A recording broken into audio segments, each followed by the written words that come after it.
Paru hier, le dernier rapport d'Amnesty International sur le recours à la peine de mort dans le monde révèle que le nombre d'exécutions en 2025 a atteint le plus haut niveau jamais enregistré, malgré les garanties prévues par le droit international relatif aux droits humains et les normes en la matière. Qu'il s'agisse de la peine de mort, de la violation des règles de droit international dans les conflits armés, de menaces sur l'indépendance des médias ou de liberté académique, il semble que les transgressions se multiplient partout dans le monde et au sein même des sociétés démocratiques.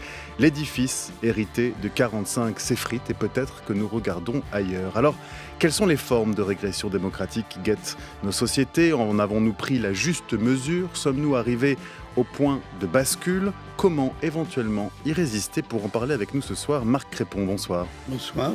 Vous êtes philosophe, directeur de recherche à l'université Paris-Sorbonne, directeur du département de philosophie à l'École normale supérieure. Vous travaillez notamment sur la notion de violence et vous venez de faire paraître aux éditions Verdier Régression des temps sombres à venir. Merci d'avoir accepté notre invitation ce soir dans Question du soir. «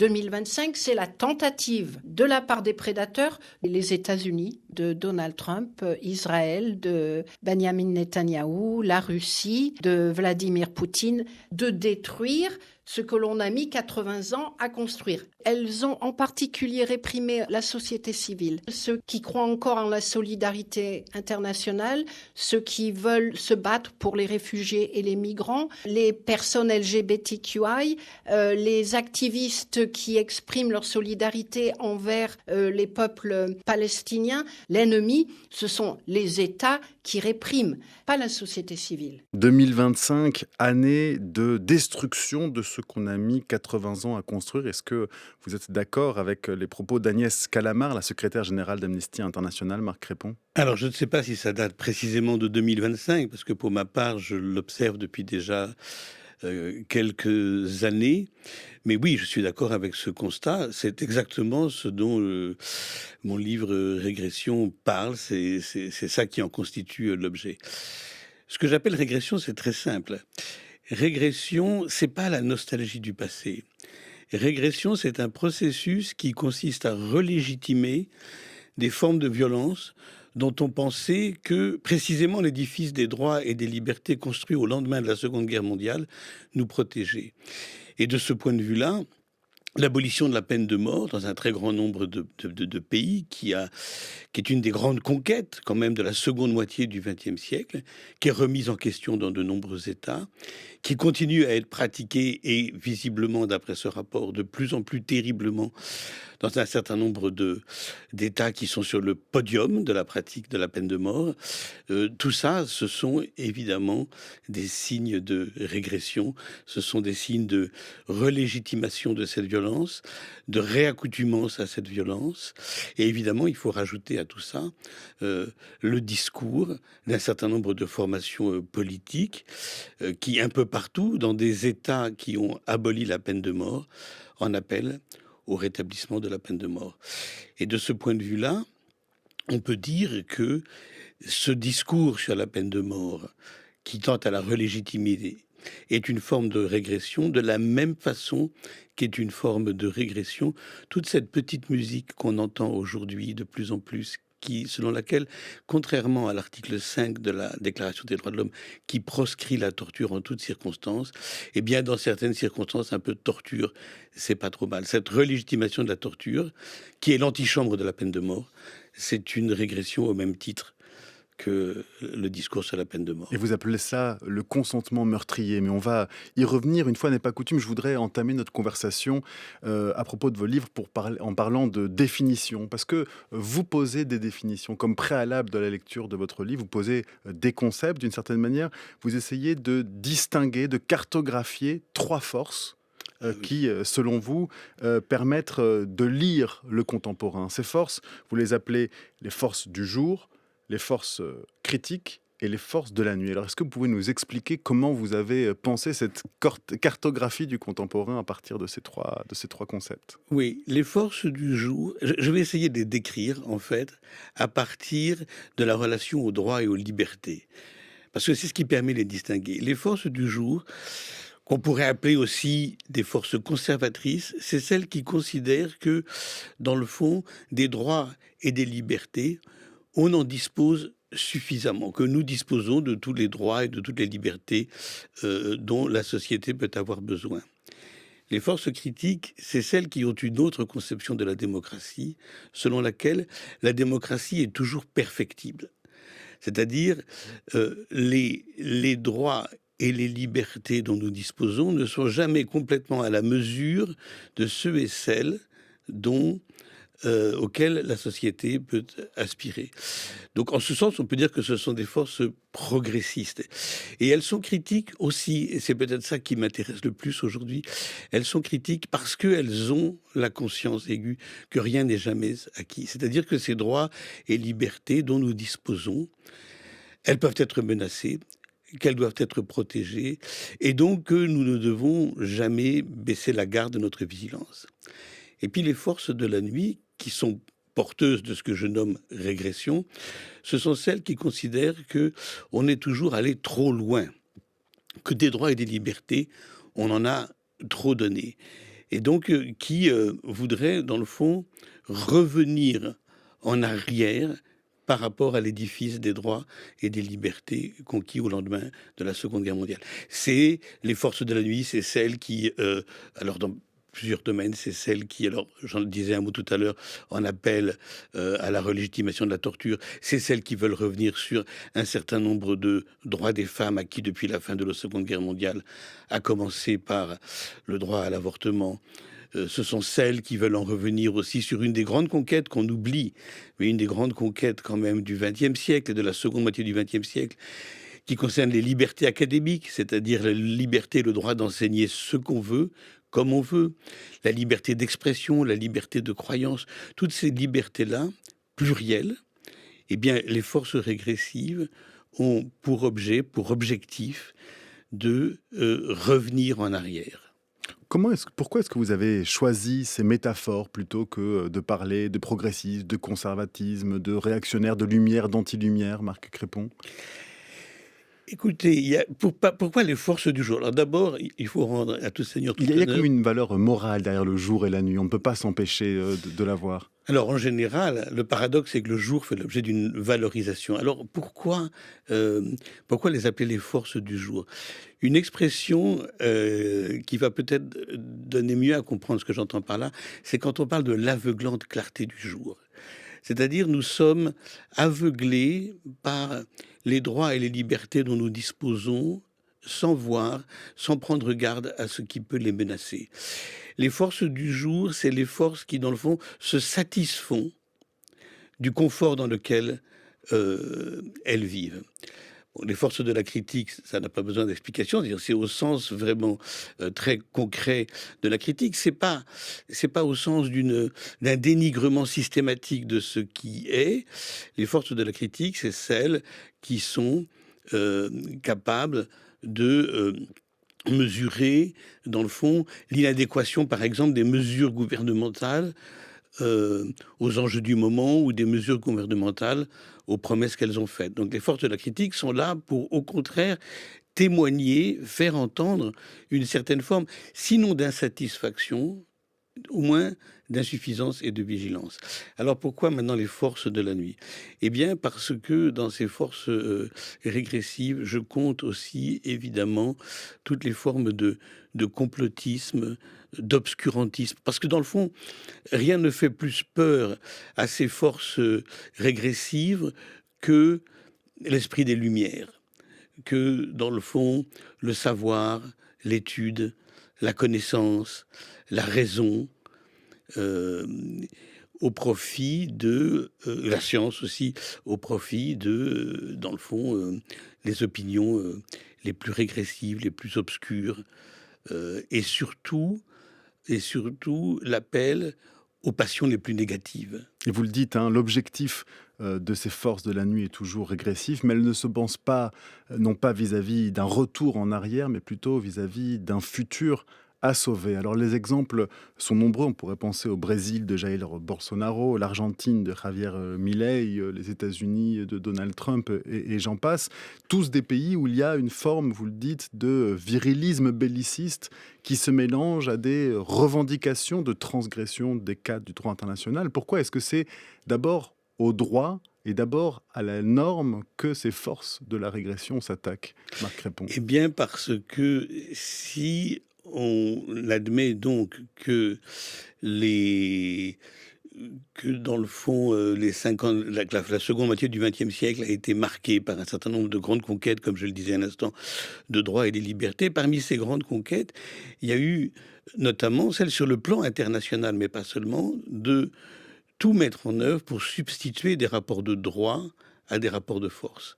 Dans le fond, le, le droit international, les règles du droit international, elles avaient pour objectif essentiel d'établir que les États n'étaient pas à même de décider eux-mêmes, n'avaient pas tous les droits pour décider eux-mêmes des mesures, des actions qui leur semblaient nécessaires pour assurer leur propre sécurité.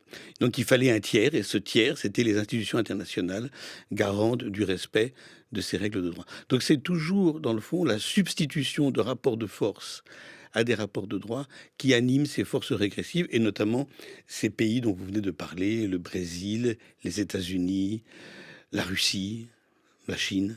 La liste est longue. Je vous propose d'entendre la voix de l'ancien tortionnaire Hadi Zulkadri, ayant participé au massacre de 1965 en Indonésie, jamais condamné, et qui remet le principe même de la justice internationale, qui remet en cause ce principe.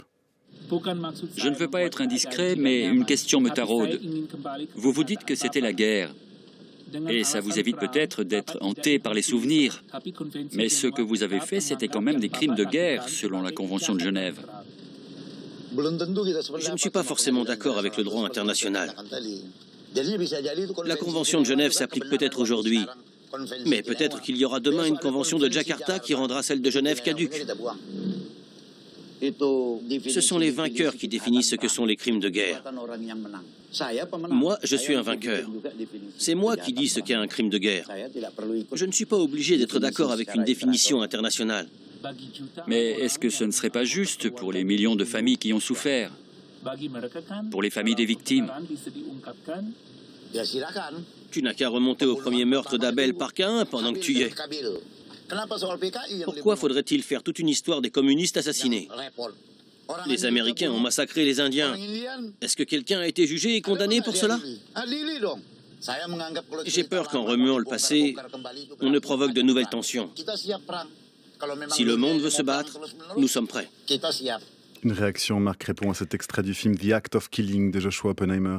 Alors, elle est absolument terrifiante, hein. Cet échange, il est absolument terrifiant. Ce qui est réellement inquiétant, c'est que, dans le fond, les propos de ce tortionnaire, de cet ex-tortionnaire, auraient pu passer, il y a encore quelques années, comme, dans le fond, exceptionnel. C'est-à-dire qu'on n'aurait pas imaginé cette relégitimation de la torture et cette mise en question radicale des règles du droit international, et surtout, dans le fond, de la condamnation des crimes contre l'humanité, des génocides, des crimes de guerre, etc., comme allant de soi. Aujourd'hui, c'est une musique qu'on entend de plus en plus. C'est-à-dire que partout, alors aux États-Unis, au Brésil, au Chili, en Argentine, etc., et ne parlons pas de la Russie ou de l'Iran, on assiste à une remise en question systématique des règles du droit international, et surtout à la remise en question de la définition des crimes contre l'humanité et du génocide. Est-ce que ce n'est pas aussi, en partie, la responsabilité de ces mêmes institutions du droit international qui n'arrivent pas à faire justice, à rendre justice, qui n'arrivent pas à faire établir et respecter le droit?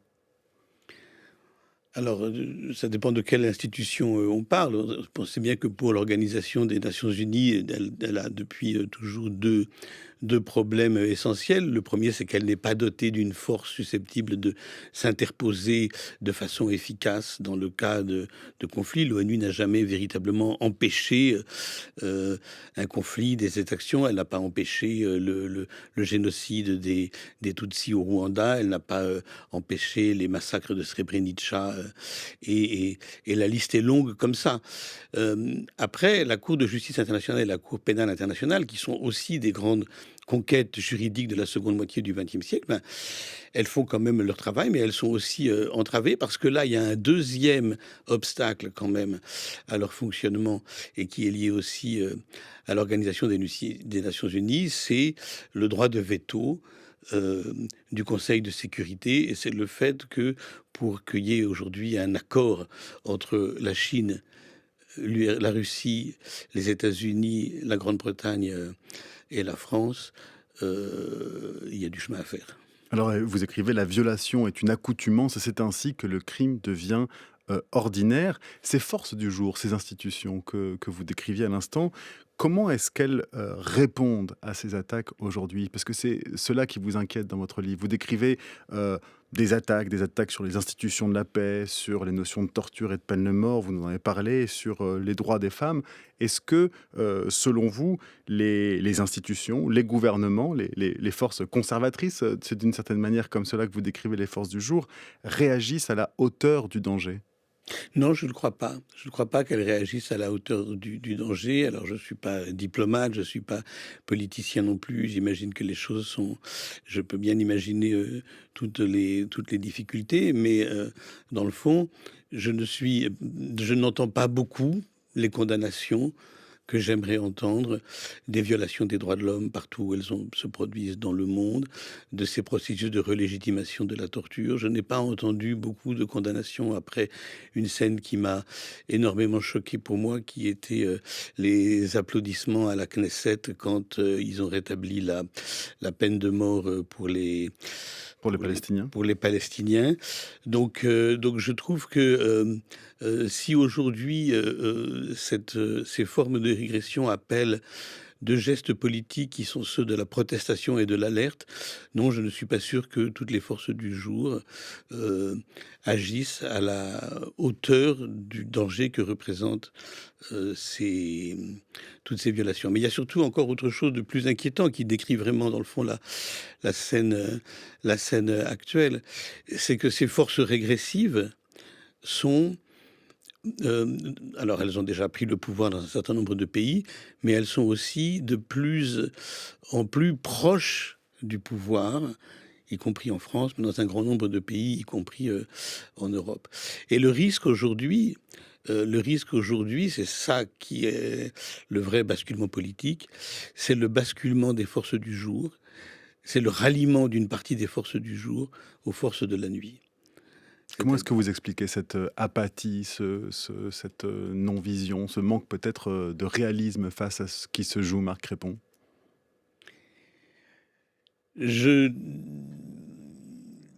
Écoutez, je pourrais il y a une première façon de dire, c'est que les droits et les libertés dont on dispose, on ne se rend compte de la façon dont on leur est attaché que le jour où on en est privé. Et donc je pense que du côté des forces du jour, du côté des forces conservatrices, ces forces ne prennent pas toujours suffisamment la mesure de ce que signifie un certain nombre de ces régressions. Je pense par exemple à la suppression des libertés académiques, je pense à un contrôle accru du pouvoir politique sur les centres de recherche, l'organisation de la recherche. Je pense aussi au contrôle de la presse.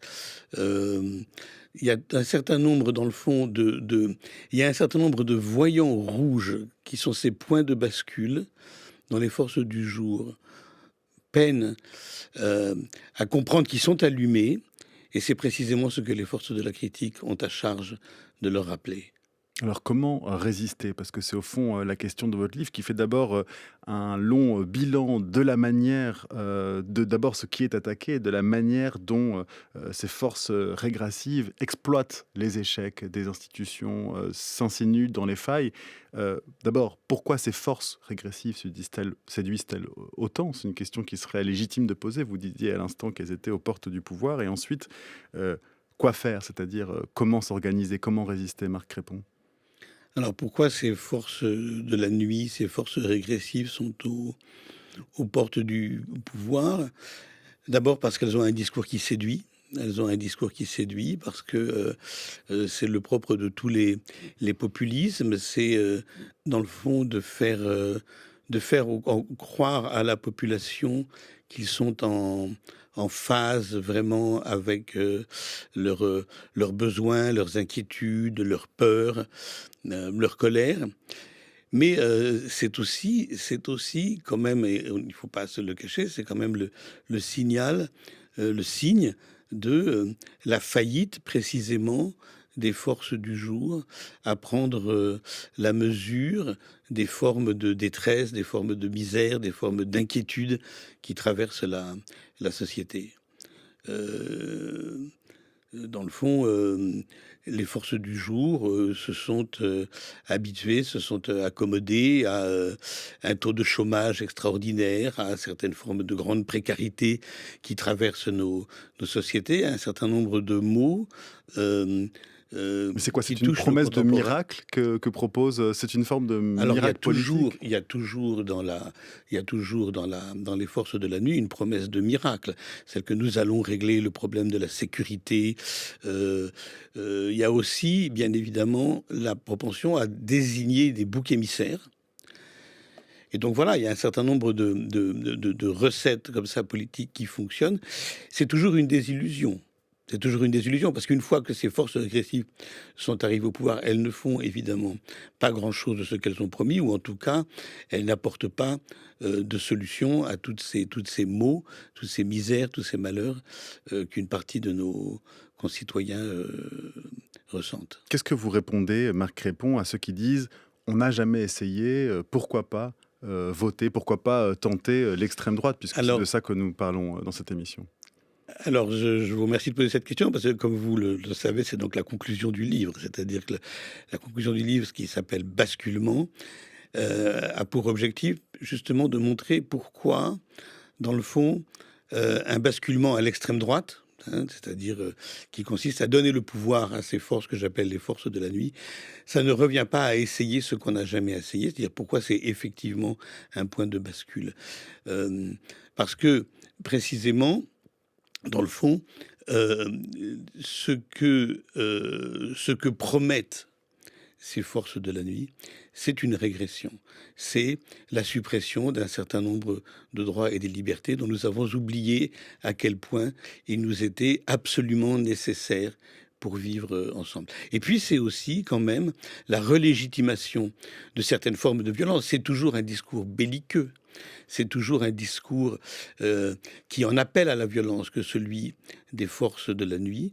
Et donc c'est un point de bascule parce que ça consistera très précisément à relégitimer des formes de violence dont nous pensions être protégés. Marc Crépon, comment faire alors pour que la résistance ne soit pas juste, elle-même réactionnelle, en réaction à cette, avancée politique? Comment faire pour qu'elle puisse, mobiliser autre chose, elle aussi, proposer, du futur?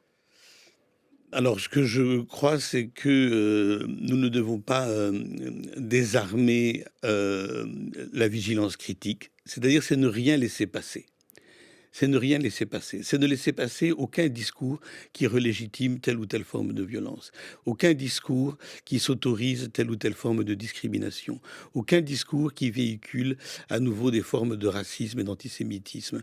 Donc, dans le fond, cette vigilance critique, euh, nous devons en permanence la réveiller, la ranimer, la réactiver. Donc je crois que euh, à, à mon échelle, qui est celle donc d'un intellectuel et d'un professeur, je considère que l'une des vocations de la pensée, l'une des vocations de l'écriture, c'est précisément d'en appeler à l'éveil de ces forces critiques, C'était à cet éveil critique. la dernière question que j'allais vous poser. La philosophie dans tout ça, à quoi sert-elle? Où se positionne-t-elle? La philosophie, je n'ai jamais, ça fait très longtemps maintenant que je la pratique et que je l'enseigne. Sans doute tous les philosophes ne se reconnaîtraient pas dans la vocation que je lui assigne, mais je l'ai toujours aimé et pratiqué en lui reconnaissant une vocation essentiellement critique, avec pour moi des très très grands moments. Par exemple, je revisite beaucoup ces derniers temps le discours sur la servitude volontaire. Le discours sur la servitude volontaire de Étienne de la Boétie, qui est du XVIe siècle et qui a une actualité bouleversante, parce que ce que ce discours nous rappelle, c'est que dans le fond, la tyrannie, nous ne la subissons pas, nous en sommes parfois les propres instruments et parfois nous la servons à notre insu. Eh bien voilà, si je devais dire dans le fond pourquoi c'est un point de basculement, parce que je crois que les pouvoirs que ces forces de la nuit organisent sont des pouvoirs tyranniques, et que nous devons dès à présent refuser de nous soumettre à l'éventualité de cette tyrannie. Eh bien, merci beaucoup, Marc Répond, d'être venu parler de votre livre, dont je rappelle le titre « Régression des temps sombres à venir », paru aux éditions Verdier, et puis aussi pour ce conseil de lecture d'Étienne de la Boétie sur la servitude volontaire. C'est la fin de cette émission. Merci à toute l'équipe, Bruno Barada à la programmation, à la préparation, Audrey Carme, Bertie Bourdon, Rodi Eken à la réalisation, à la prise de son, Vincent Thévenel et à Racine. Retrouvez toutes nos émissions et bien d'autres encore sur l'application Radio France. Restez à l'écoute de France Culture. Tout de suite à Voix Nue.